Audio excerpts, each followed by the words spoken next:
안녕하세요. 저는 10년이나 된 인연을 얼마 전에 끊고 두 딸과 새로운 삶을 살고 있는 40대 여성입니다. 저에게 결혼 생활이라는 것은 소소한 즐거움을 뛰어넘는 시집살이였다고 말하고 싶네요. 저희 가족만으로 본다면 그리 나쁘지는 않았습니다만 아무래도 결혼을 하면 시댁이 생기잖아요. 시집을 간 어느 여성도 자유로울 수는 없으니 말이죠. 저 또한 처음에 결혼을 앞두고 상견례를 했을 때 시라는 것이 주는 압박감을 뼈저리게 느끼게 됐어요. 저와 남편은 소개로 만난 게 아니라 우연한 기회에 함께하게 되어 사랑을 키운 그런 연애를 했어요. 그래서 그런지 남편에 대한 저의 애정은 생각보다 컸어요. 남편의 아버지가 교수에다가 어머니도 고상한 분이라는 걸 알고 나서 저는 저의 마음을 접어보려고도 애썼지만 그게 잘 되지 않더라고요. 제가 왜 마음을 접으려 했냐고요? 당연히 저의 집 사정과 정반대의 집안이라 부담감이 컸거든요. 결혼이라는 게 고만고만한 사람들끼리 하는 게 가장 좋은 법이잖아요. 저희는 남편 집과는 다르게 그다지 잘 사는 집이 아니었어요. 아버지는 많이 배우지는 못하셨지만 건축업을 하며 저희를 먹여 살렸고 어머니도 항상 일거리를 찾아서 돈을 벌어야만 했던 가정이에요. 저는 제 부모님에 대해 애정을 갖고 자부심을 가지고 있어요. 그렇지만 서로의 조건이 이만큼 다르면 당연히 남편 집안에서 반대를 할 거라고 생각했어요. 그런데 저희 집에서도 반대를 하더군요.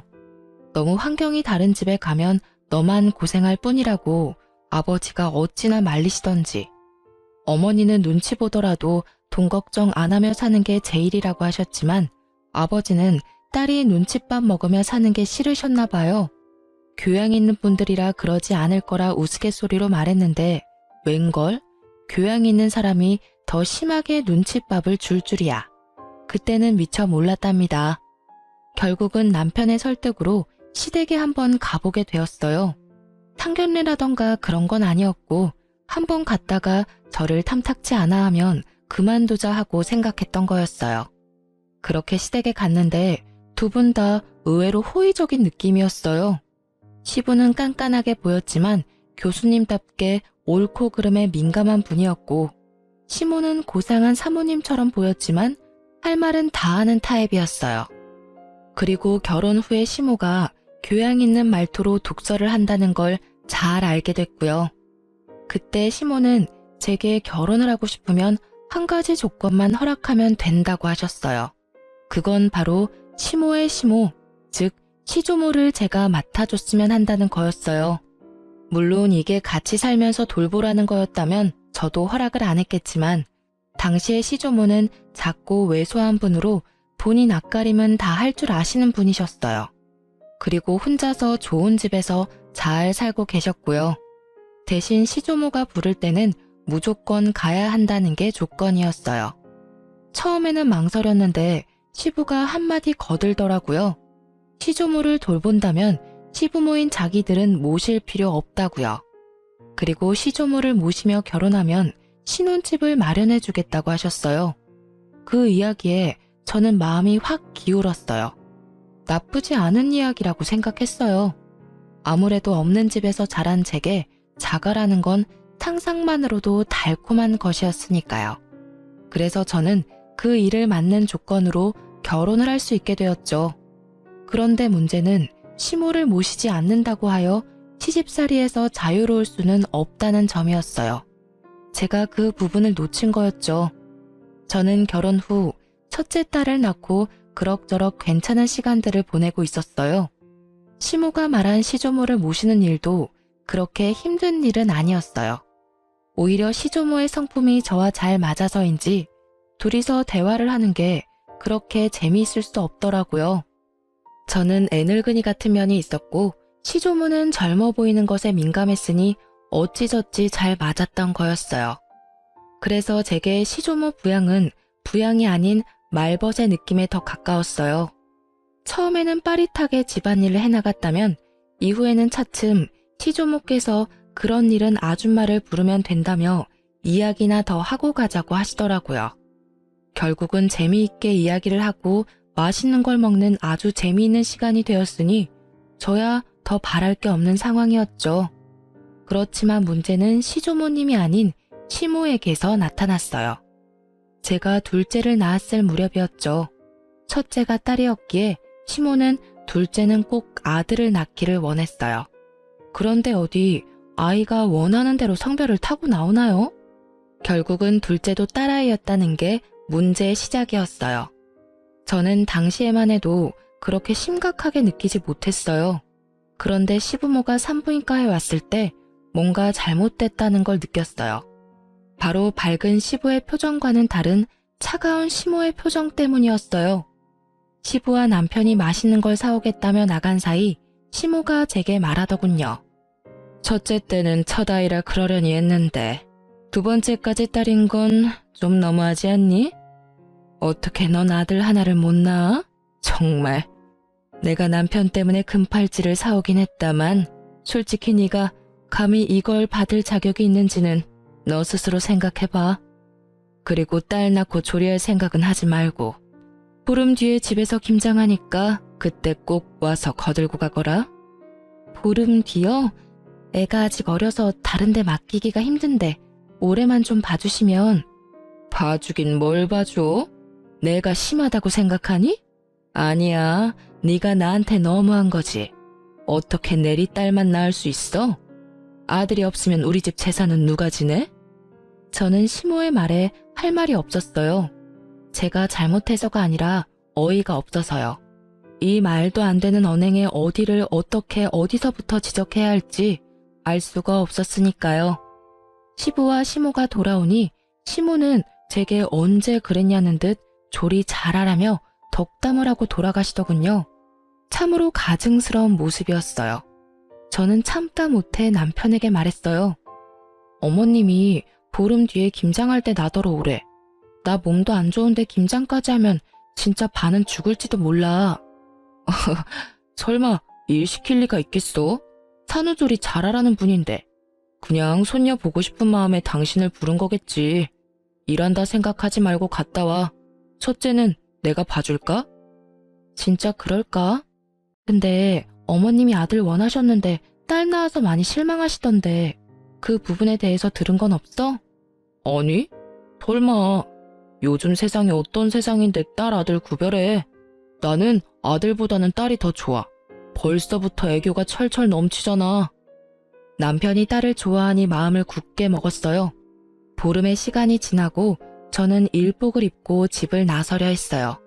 그런데 남편이 일하라고 시키지는 않을 거라며 편한 옷 입고 가라고 하더군요. 결국은 인부복을 원피스를 입고 시댁에 갔는데 김장이라더니 일할 사람은 저와 시모뿐이더라고요. 동서가 오기로 했는데 아예 코빼기도 보이지 않고요. 게다가 제가 흠칫 놀란 건 시모가 지독한 감기에 걸려서 콜록대고 있었기 때문이었어요. 어머님, 감기가 심하신 것 같은데 김장은 다음에 할까요? 이 상태로는 어머님도 더 힘드실 것 같고. 절인 배추를 벌써 준비했는데 어떻게 뒤로 미뤄? 무조건 오늘 하고 치러야 해. 그리고 나는 아파서 일 못하니 네가 알아서 해놔. 저 동서는 혹시 오늘 언제 온다고 해요? 둘째는 오늘 안 와. 걔는 몸이 안 좋다고 해서 쉬라고 했다. 그렇게 됐으니 얼른 시작해라. 내내 콜록거리는 시모 앞에서 저는 인상도 쓰지 못한 채 홀로 김장을 해야 했습니다. 정말로 거짓말 하나도 안 보태고 평소보다 몇 배는 더 고되고 힘든 작업이었어요. 결국은 혼자서 배추와 사투를 벌인 끝에 김장이 끝났고 집에 돌아온 저는 근육통으로 저녁 내내 앓아야 했어요. 그리고 그 다음날부터는 열이 오르는 바람에 아이들을 안아보지도 못하고 병원까지 다녀왔어야 했죠. 시모에게 옮은 감기가 어찌나 독한지 아이들을 안아볼 수도 없게 막더라고요.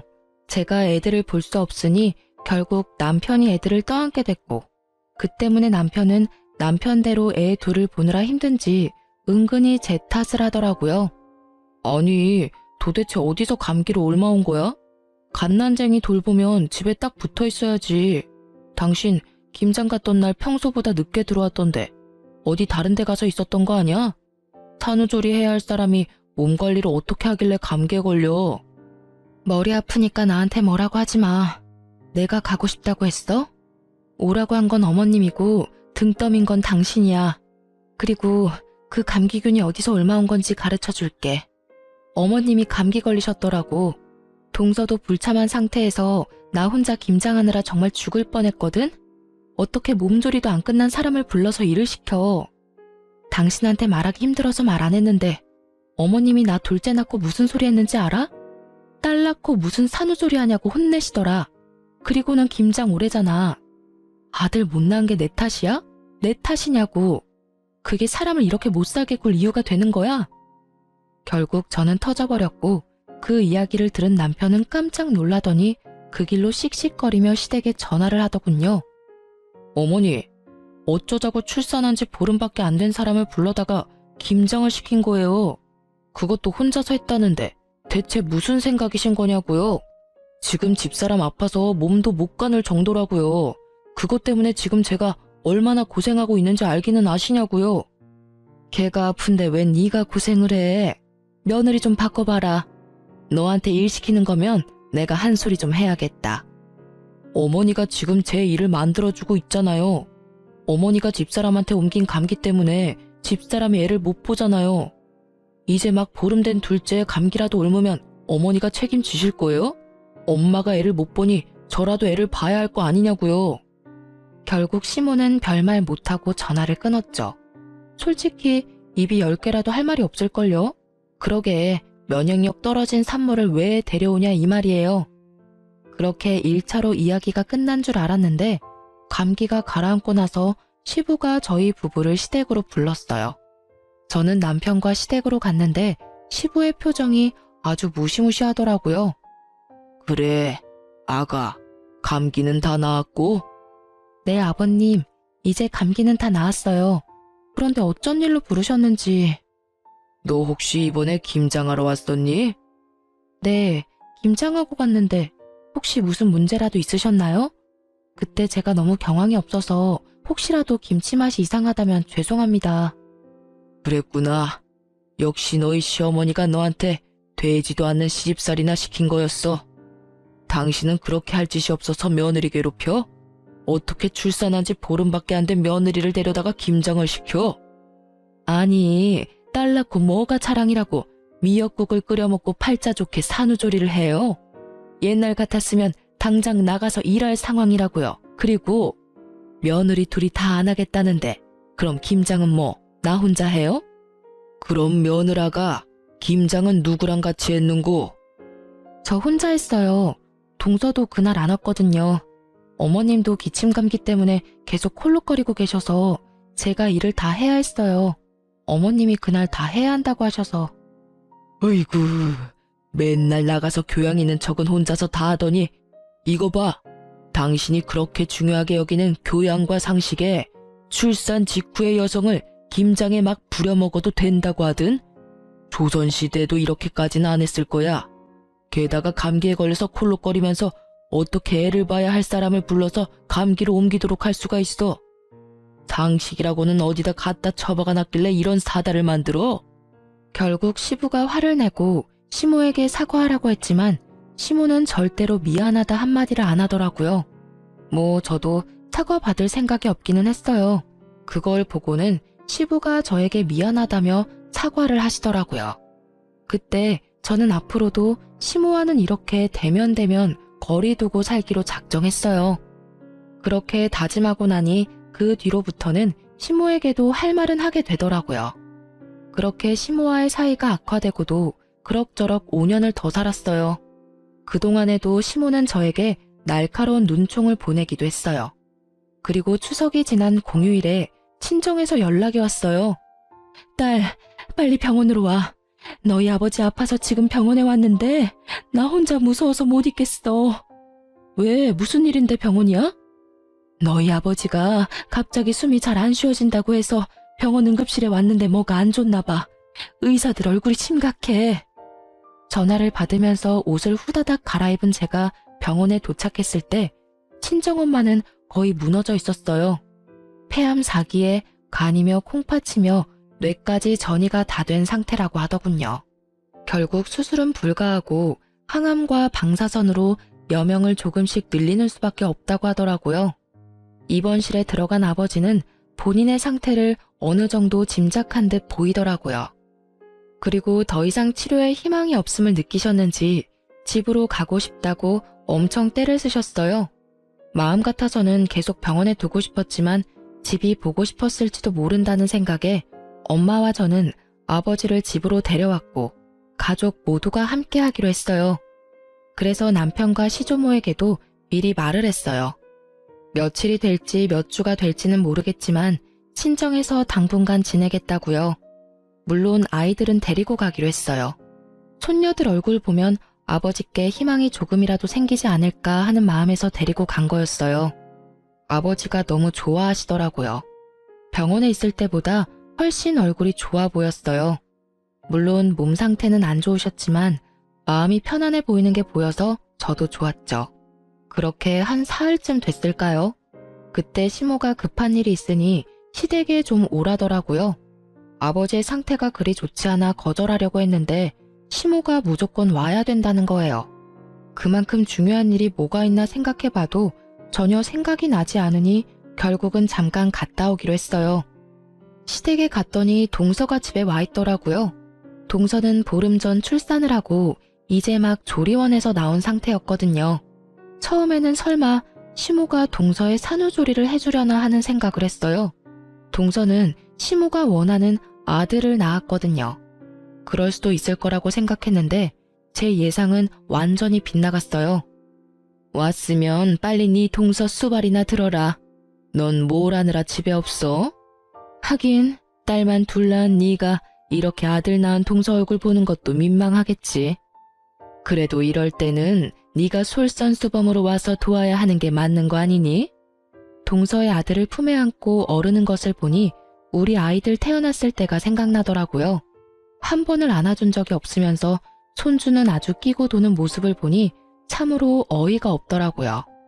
제가 아무 말도 없이 미동도 없이 시모만 쳐다보고 있으니 뭐 하냐는 식으로 제게 말하더라고요. 뭐해? 설마 싫은 거야? 그럼 너도 아들을 낳았어야지. 아들도 못 낳은 네가 이 집에서 이 정도도 못하면 안 되지. 뭐라도 도움이 될 생각을 좀 해. 하기 싫은 티 내지 말고. 도대체 뭐가 문제인지. 우리 집 장손에 문제가 있는 건 아닐 거고 밭이 좋지 않은 거지. 그래도 둘째가 이리 아들을 척하니 안겨주니 얼마나 좋아? 시모는 이미 저와 이야기를 할 상황이 아니더군요. 저는 고개를 흔들며 동서를 봤어요. 설마 동서도 이 어이없는 연극 같은 일에 동조한 건 아니지 않을까 했는데 제 예상이 빗나갔더라고요. 동서는 침대에 누워서 저한테 말하더라고요. 죄송해요, 형님. 그런데 물 좀 가져다 주시면 안 될까요? 몸이 엄청 안 좋네요. 그리고 저 먹고 싶은 거 있는데 잡채랑 갈비찜 좀 만들어 주시면 안 돼요? 몸이 아직 안 풀려서 그런지 몸에 좋은 음식들이 막 먹고 싶네요. 실실거리며 시켜 먹으려는 동서를 보니 아주 배알이 뒤틀리더라고요. 출산 후 딱 보름, 저는 그때 김장을 하고 있었죠. 이런 극진한 수발 같은 거 받아본 기억도 없는데 정말 화나더라고요. 위독한 아버지 놔두고 여기 오게 만든 것도 열받았어요. 중요한 이유도 아닌 그저 동서의 산후조리를 위해 제가 가족과 보낼 수 있는 유일한 시간을 뺏겼다는 것이 너무 열받는 일이었거든요. 결국 이런 말도 안 되는 일에 제 입에서도 고운 말이 나오지는 않더라고요. 어머님, 제가 딸만 낳아서 미운 건 아시겠는데 때를 좀 가려서 이런 일 시키세요. 제가 분명히 아버지 위독하셔서 아버지 곁에 있어야 된다고 말씀을 드렸는데 이렇게 부르는 건 상식 밖의 일 아닌가요? 그리고 아들이 그렇게 좋아서 동서 수발 들고 싶으면 어머님 본인이 하세요. 왜 저한테 그런 일을 시키세요? 게다가 요즘에 도우미도 부를 수 있는데 일부러 저한테 시키는 것 자체가 저를 괴롭히려는 것으로밖에 안 보인다고요. 아시겠어요? 그리고 동서도 이러는 거 아니지. 내가 손윗 사람인데 아주 턱짓으로 사람을 부려먹으려고 해. 물 먹고 싶으면 알아서 가져와서 먹어. 손이 없어 발이 없어. 이런 일로 저 부르지 마세요. 아니 뭐 저런, 네가 뭐가 바빠서 이런 일도 못 도와줘? 그럼 늙은 내가 며느리 수발 들어야 되니? 어머님이 여기에 동서 불렀을 거 아니에요. 그럼 어머님이 책임지셔야지. 왜 이제 와서 애먼 사람한테 난리래요? 다 됐고 저 이제 부르지 마세요. 그렇게 말하고 나오는데 친정 엄마에게서 전화가 왔어요. 절대로 듣고 싶지 않았던 소식, 바로 아버지의 임종이었어요. 결국은 저는 시모의 이런 상식 밖의 행동 때문에 아버지의 임종조차 지키지 못한 딸이 되었어요. 그게 너무 원통하더라고요. 그렇게 계속 있었는데 가시는 길 배웅을 못하다니. 그래도 장례는 치러야 하잖아요. 그래서 마음을 다잡았어요. 시모의 일은 접어두고 이 장례식을 잘 치러야겠다는 생각만을 하고 있었는데 제 불붙은 가슴에 기름을 끼얹은 일이 다시 일어났어요. 이번에는 아예 대참사 수준의 사건이었죠. 아버지 장례 때 시부는 병원에 입원 중이었어요.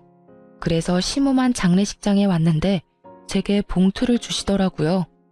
봉투를 챙겼는데 딱 5만 원이 들어있더라고요.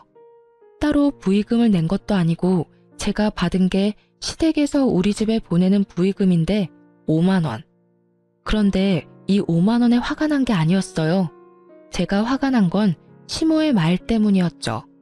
시모는 제게 5만 원의 부의금을 건네더니 차가운 목소리로 말하더라고요. 사돈어른께서 가시는 길이 참 마음이 아프시겠네. 아들도 못 낳는 딸 낳아두고 저 세상 가는 마음이 어떻겠어? 그리고 어떻게 꼭 돌아가셔도 이렇게 남의 경사 때 돌아가시는지 모르겠어. 우리 집 손주 태어난 거 아시고 질투나셔서 일찍 그렇게 되신 건지도 모르지. 안 그러니? 이게 초상집에 와서 할 말인가요? 괜찮니? 라는 말 한마디라도 좋았을 일인데 여기까지 와서 그런 말을 하다니. 저는 시모의 말이 저를 향한 욕이 아니라 친정아버지에 대한 모욕으로 받아들였어요. 결국 장례식이 끝나고 꾹꾹 눌러 담았던 화를 남편에게 가서 풀었어요. 어머님, 도대체 나한테 왜 그러시는 거야? 당신 장례식장에서 어머님 봤어? 또 무슨 일 때문에 그러는데? 엄마 그러는 거 하루 이틀 일도 아니잖아. 그냥 당신이 참고 좀 넘어가면 안 돼? 아니, 당신은 왜 내가 잘못했다는 식으로 말해? 어머님이 오늘 장례식장에 오셔서 꼴랑 부의금 5만 원 주고 가셨어. 그러면서 나한테 뭘 하시는 줄 알아? 몰라. 모르겠고 듣고 싶지도 않아. 그리고 부의금 5만 원이 어때서? 돈 때문에 난리치는 거 보니 정이 다 떨어져. 엄마가 장례식장까지 간 정성이 있는데 설마 돈 적게 냈다고 뭐라 하는 거야? 너 진짜 그러는 거 아니다. 힘들 때 와주는 게 고마운 거지. 내가 돈 때문에 그러는 거라고 생각해? 아니라고. 내 말 좀 들어보고. 됐어. 듣고 싶지도 않으니까 그만해. 너만 힘든 일 있는 것도 아니고 나도 더 이상 당신이랑 엄마 둘이서 투닥거리는 거 듣기도 싫고 받아주기도 싫어. 문제 생기면 둘이서 알아서 풀어. 불가능에 가까운 걸 요구하는 남편놈을 보며 저는 이놈의 집구석이 아주 꼬라지도 보기 싫어졌어요. 그렇지만 바로 이혼이라는 단어를 내뱉지는 않았어요. 다른 사람들에게 시모가 제게 한 일들을 모두 까발려주고 싶었거든요. 그래서 모두가 모이는 날만 기다렸습니다. 냉랭한 제 모습을 보던 남편이라는 작자는 아예 저에 대해 신경도 쓰지 않더군요. 시모와 제 사이에서 끼이는 것도 지겹다나요?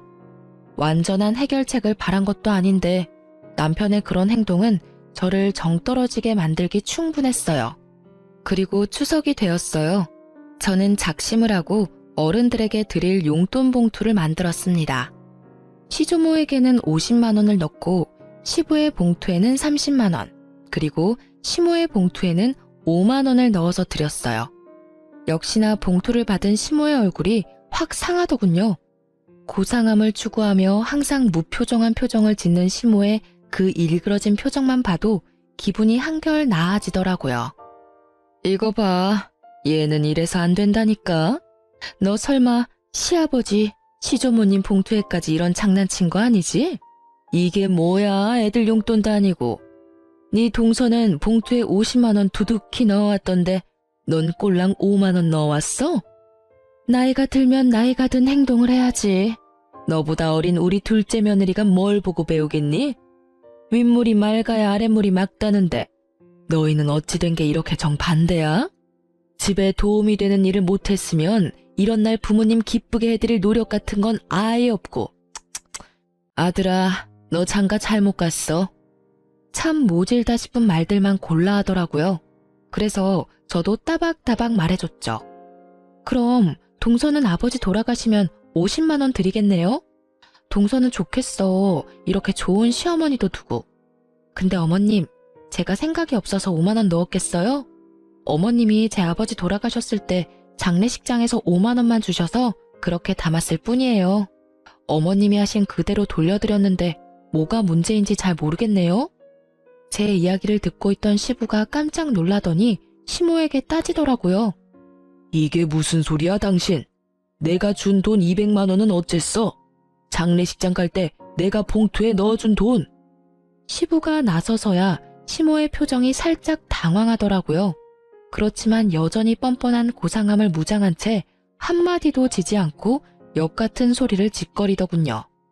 아니, 아들도 못 낳은 며느리예요. 아무리 사돈 어른이라도 그만큼 받을 만한 이유가 없죠. 이 집안에 도움될 만한 일을 얘가 한 적이 없는데 왜 우리가 돈을 그만큼을 써야 해요? 그 이야기를 들으니 딱 감이 오더라고요. 시모 혼자 이 모든 일을 벌였구나 하고요.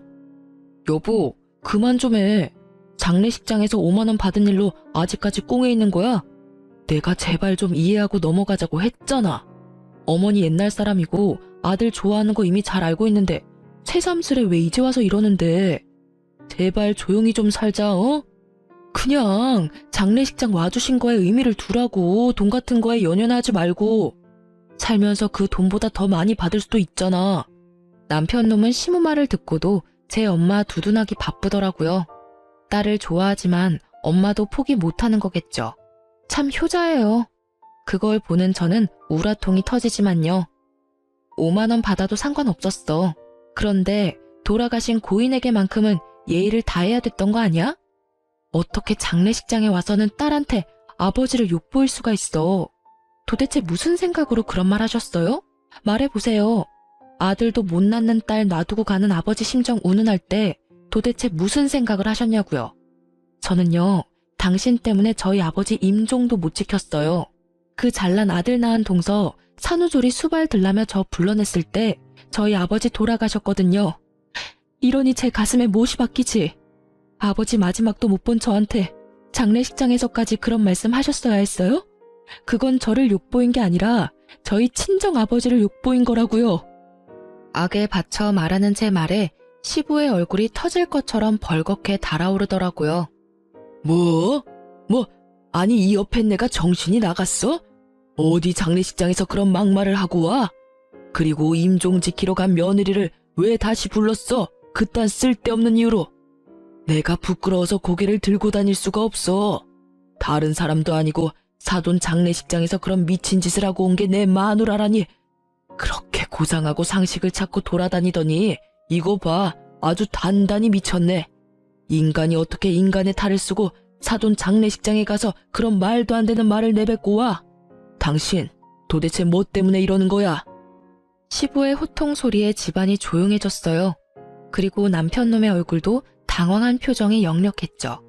제 말을 들으려고 하지도 않는 바람에 시모가 제게 그런 말을 했던 걸 지금 알게 됐으니까요. 당신은 그 중요한 이야기를 왜 지금 해? 미리 말했으면 내가 잘 알아서. 듣고 싶지 않다며, 알아서 잘 좀 하라며. 이제 둘 사이 신경 안 쓰겠다고 한 사람이 누군지 알아? 내가 왜 말을 안 했겠어? 말하려고 했는데 당신이 안 들은 거잖아. 나는 당신한테 이미 정이 다 떨어졌어. 이야기를 들을 준비조차 안 된 사람하고는 같이 못 살아. 그러니까 우리 이혼해. 갑자기 무슨 이혼이야? 다시 생각해봐. 어머니도 빨리 사과하세요. 이건 아무리 봐도 어머니가 잘못하신 거예요. 장례식장에서 왜 그런 소리를 하신 거예요? 남편놈이 그제야 뒤늦게 시모를 닥달했지만 시모는 눈도 깜빡하지 않더라고요. 이 와중에 동서는 두 눈 동그랗게 뜨고 구경만 하고 있고요. 조만간 둘 다 눈 돌아갈 일들이 생길 텐데 말이죠. 그때 시모가 차분하게 한마디 하더군요. 이혼해. 너는 뭘 그렇게 잘했다고 이렇게 당당하게 굴어? 아들도 못난 너 같은 건 이 집안에 필요 없어. 그리고 시어머니 못난 점 남들한테 다 까발리는 나쁜 며느리도 나는 필요 없다. 그러니 헤어져. 네, 못할 건 없죠. 저도 남의 아버지 장례식장에 와서 아버지랑 그 딸한테 나란히 모욕을 준 사람을 제 시어머니로 모시고 싶지 않으니까요. 저는 그렇게 말하고 말 한마디 없이 이 상황을 지켜보던 시조모에게 가서 말했어요. 할머님, 죄송해요. 제가 이제 돌봐드리지 못할 것 같아요. 다른 사람을 찾아보시는 게 좋을 것 같아요. 이제까지 잘 대해주셨는데 너무 죄송하고 또 죄송한 마음뿐이에요. 이렇게 끝을 맺게 돼서 제 마음도 너무 안 좋고. 저의 이 말에 그제야 시모 얼굴이 새파랗게 질리더라고요. 그리고 덩달아 동서의 얼굴도 팍 일그러졌어요. 그 얼굴을 보는데 어찌나 통쾌하던지 이제야 눈치를 챘나 봐요. 여태껏 저한테만 맡겨두고 아예 기억 속에서 삭제시켰는지 저와 결혼할 때 한 약속은 머릿속에서 사라졌었나 봐요. 시조모가 아직까지도 이 시가의 재산을 꽉 쥐고 있는데 시모가 아무리 대단해도 시조모에게는 찍소리도 못하거든요. 제가 이혼을 하면 당연히 제가 하던 일은 시모의 일이나 동서의 일이 될 테니 그제야 둘 다 아차 싶은 표정을 지은 거겠죠. 그래, 절이 싫으면 중이 떠나는 게 맞다. 그러면 남은 사람 중에 누가 나를 돌볼 거냐? 애미 너냐? 아니면 둘째 손주 며느리가 볼 거냐? 그런데 선임자가 워낙에 잘해줘서 말이지. 그만큼 못해주면 있던 것도 다 날아갈 것 같은데 괜찮겠니? 시조모의 말에 두 사람 다 얼굴이 새파랗게 질려서는 서로에게 할 일을 미루더라고요. 그렇게 사이좋은 고부 사이가 순식간에 틀어지는 걸 보는 이 기분이 참으로 재미있었어요. 저는 남편에게 말했어요. 당신이 딸한테는 좋은 아빠인 거 잘 알고 있어. 하지만 당신 어머님이 우리 딸들을 어떻게 생각하는지 잘 알았지? 여기 둬봤자 손녀 취급도 안 해줄 것 같으니 내가 데려갈게. 제 말에 남편은 한마디도 못하더라고요. 제가 이혼을 말해도 부모가 더 소중한 사람이더라고요. 그래서 그냥 버리고 가기로 결정했어요. 제게는 두 딸만 있으면 돼요. 그렇게 이혼 서류를 보내고 생각보다 아주 완만히 이혼을 하게 됐어요. 시부가 이 모든 사건을 알고 나서는 교육자 집안의 명예가 실추되느니 좋게 마무리됐다는 인상을 주기 위해 위자료를 주고 재산 분할을 통해 합의를 하게 됐어요. 저는 분할된 재산과 친권, 양육권까지 가지고 집을 나왔어요. 하지만 그것만 가지고 두 딸과 살림을 꾸리는 건 어려운 일이기는 했어요. 그래서 많이 힘들었지만 그런 저에게 도움을 준 건 의외로 시조모였어요. 이혼이 되고 법적인 절차가 모두 마무리되고 나서 한 달 뒤쯤 시조모에게서 연락이 왔어요. 그래, 나다. 혹시 오늘 시간 되니? 우리 증손녀들 얼굴 한번 보고 싶은데 나와서 밥이나 먹고 가. 맛있는 식사해놓고 기다릴 테니까. 네가 어색하게 느낄 수도 있지만 사람 인연을 어떻게 그렇게 딱 끊을 수 있겠니? 내가 그 집에서 그나마 정을 제일 많이 가진 게 너랑 네 딸들이었는데 얼굴을 못 보니 이렇게 적적할 수가 없어. 그 말을 들으니 마음에 미안함이 생기더라고요. 제가 시모와 갈등이 생겨서 이혼을 했지 조모와 갈등이 있었던 건 아니잖아요. 그래서 딸 둘을 데리고 시조모 집으로 향했어요.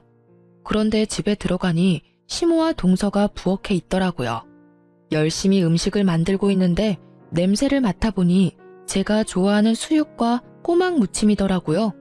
설마 이 사람들하고 제외시키려고 불렀나 싶었는데 시조모가 나오더라고요. 왔니? 여기 얘들은 신경 쓰지 말거라. 우리 집 일 도와주러 온 애들이야. 오지 말래도 주말마다 와서는 온 집을 해집고 사람 마음만 불편하게 만들고 가는 것들이야. 딱 봐도 말에 가시가 돋친 것이 이들 사이에 무슨 일이 생긴 것 같더라고요. 제가 딸들과 함께 테라스로 향하자 시모의 눈이 저를 뚫어지듯 쳐다보더라고요. 제가 온 것이 무척이나 기분 나쁜지 표정이 어마무시했어요. 그렇지만 저는 손님 자격으로 온 것이니 싹 무시하고 시조모를 따라 테라스에 마련된 테이블로 향했어요. 너 앞으로 이렇게 말벗하러 올 생각 없냐? 늙은이 혼자 심심해서 안 되겠어. 그렇다고 또래들하고 놀기엔 내가 너무 정정하지 않니? 시조모의 유머와 독설은 여전했어요. 저는 웃으며 말했죠.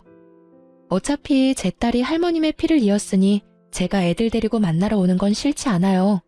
그런데 저분들이 계시면 제 마음이 그리 편치는 않거든요. 제 마음의 앙금들이 다 풀리지는 않았고 언제 풀릴지도 모르고요. 풀린다 한들 이제 이혼해서 남인데. 그래? 그럼 네가 올 때는 저것들 안 부르면 되지. 앞으로도 시간 될 때마다 놀러와. 맛있는 거 먹자. 내가 늙어서 요양원 들어가기 전까지는 젊게 살아야 하지 않겠니? 네 하고 대답하려는데 시모가 둘 사이에 끼어들었어요. 아니 어머님, 무슨 말씀을 그렇게 하세요? 이 여자는 이미 남의 집 사람이에요. 그런 사람을 뭐 하러 부르세요? 말벗하고 싶으면 제가 사람을 고용해서. 조용. 내가 언제 너 말하라고 했어? 있는 듯 없는 듯 조용히 있다가 가라고 했지. 넌 있는 사람 간수도 못하면서 또 어디 가서 사람 데리고 올 생각이냐? 너 생각하는 건 안 봐도 눈에 훤하다. 내가 혹시 재산 증손녀들에게 넘겨줄까봐 그것 때문에 이렇게 난리치는 거 아니야? 솔직히 걱정이 안 될 수는 없죠. 두 사람이 이렇게 가까운데 저라도 이 집 재산 지켜야죠. 그 말에 시조모가 두 눈을 치켜뜨더라고요. 네가 뭔데 이 집 재산을 지켜? 시모 봉양도 안 하는 며느리가 뭘 지킨다는 거야? 막말로 너 얘 결혼시킬 때도 네가 날 부양하기 싫으니까 며느리 앞세워서 나 부양하도록 시킨 거 아니냐? 그러면 재산이 가더라도 네 며느리한테 가야지 왜 너한테 재산을 줘? 10년을 넘게 내 말벗을 한 손주 며느리를 그런 식으로 사람 취급도 안 하고 내쫓아가지고 일을 복잡하게 만든 건 너다. 어머니, 정말로 이 집 재산 이쪽에 나눠주실 거예요? 그런 법이 어디 있어요? 이제 법적으로 완전 남인데. 완전 남이 어디 있어? 내 피가 이어진 내 손주들이야. 피가 이어지지 않은 건 너겠지. 이 집 재산이 네 거라고 착각하나 본데 아직까지는 내 명의로 된 재산이야. 내 재산 내가 알아서 쓴다는데 네가 뭔 상관이야? 시조모의 말에 시모의 표정이 뾰로통하게 변했어요. 대꾸하고 싶은 눈치였는데 더 큰 불호령이 떨어질까 참는 것 같았어요. 둘 다 하기 싫은 거 억지로 하는 얼굴로 와서는 일도 제대로 안 하고 집만 어지르고 가는 거 내 모를 줄 알았냐? 그런 주제에 재산이 탐이 나기는 나. 재산 가져갈 생각이면 간쓸게 다 빼다 줄 것처럼 살랑거려도 모자랄 판에 낯짝 뻔뻔하게 들고는 너희들 일 전부 직원들한테 시키는 거 내가 봐서 다 알아. 둘째 손부는 10년의 정이 있고 증손녀들도 아주 내 마음에 쏙 들게 컸으니 재산을 물려주지 않을 이유도 없어. 부양하러 온 주제에 사람 불편하게 만드는 너희보다는 훨씬 가족 같은 게 둘째 손부야. 시조모는 그렇게 말하고 통장과 도장을 하나 꺼내더라고요. 이혼 전에 주려고 했던 건데 지금 주게 되는구나. 자, 여기 얼마 안 되지만 6천만 원이다. 네가 나를 모시러 온 그달부터 꼬박꼬박 50만 원씩 넣었어. 내가 주는 선물이고 그게 불편하면 퇴직금이라고 생각해라. 그간 고생 많이 했다. 어머님, 그걸 왜 생판 남한테 주시냐고요? 이혼하면서 위자료며 재산 분할로 다 가져갔어요. 그거 안 주셔도 제 살만하다니까요? 네가 기어코 내 재산을 물려받기 싫구나. 네 남편한테도 이야기해줄까? 그 말에 시모가 즉시 입 다물고 깨갱하더라고요. 저는 시조모의 선의를 좋은 마음으로 받아들였고 그 돈과 위자료, 재산 분할로 받은 돈으로 지방의 작은 아파트를 구할 수 있었어요. 그 뒤로도 시조모와는 좋은 관계로 잘 지내고 있어요. 그러나 시모와 동서는 결국 조모의 화를 피하지 못한 듯 하더라고요. 시조모가 지나가는 말로 슬쩍 이야기하시더라고요. 얼마 전에 유언장을 썼는데 쓸데없는 이름 2개를 지워버렸어. 내 평생 돈이라고는 들고 나가는 게 제멋대로라 내가 마음대로 하는 게 아니라는 생각이었는데 그것들 하는 걸 보니 아주 아깝더라고. 그래서 빼버렸지. 그랬더니 아들놈이 지 마누라를 잡는데 아주 배꼽 잡고 웃었구나.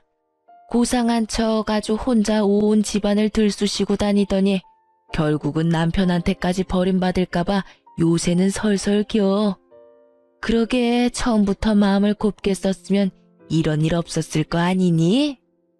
그 말을 들어보니 결국은 시부에게도 미움받게 되고 동서도 시모의 그런 모습을 보고는 노선을 갈아탄 듯 보였어요. 그 이야기를 들으니 이상하게도 마음이 좀 후련해지더라고요. 제 마음속에 그만큼 상처가 됐었나 봐요. 하긴 장례식장에서 그런 일을 겪을 줄 누가 상상이나 했겠어요? 두 딸들은 시모가 자기들을 홀대한 걸 기억하고 있어서인지 제 이혼도 잘 받아들여 주었어요. 전 남편은 아이들을 좋아해서 자주 만나러 와요. 그러면서 매번 재결합을 말하더라고요. 그 사람도 사람인지라 저와 재결합하면 할머니가 자기에게 재산을 많이 물려줄 거라 생각했나 봐요. 저는 그런 총극에 어울려줄 생각도 없고 무엇보다 그런 큰일에 언제나 부혜자처럼 한 발 물러서 있던 전 남편을 용서할 생각도 없어요. 제가 시모와 사이가 나빠진 건 시모의 행동과 언행에도 문제가 있었지만 전 남편이 적절히 중간에서 중재를 해주지 않았다는 것도 크다고 생각하거든요. 그냥 이렇게 가끔 아이들을 만나러 오는 아빠 역할만으로도 저는 충분히 고맙게 생각하고 있고 딱 그뿐인 감정이에요. 저는 시모 때문에 재혼 생각은 아예 없이 그냥 살고 있어요. 이렇게 간섭받지 않고 자유롭게 사는 게 더 재미있기도 하고 힘든 일도 분명히 많지만 그것을 모두 덮을 만큼 마음이 개운한 것도 있어요. 처음 이혼할 때 홀로 서기에 대한 두려움이 있었는데 지금은 전혀 그런 마음이 없거든요. 글을 쓰다 보니 한없이 길어졌지만 제가 하고 싶은 이야기는 다 쓴 것 같아요.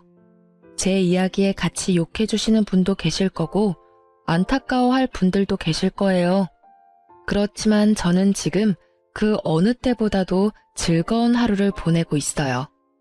모두들 저처럼 홀가분하고 행복한 하루를 보내시길 바래요. 글 읽어주셔서 감사합니다.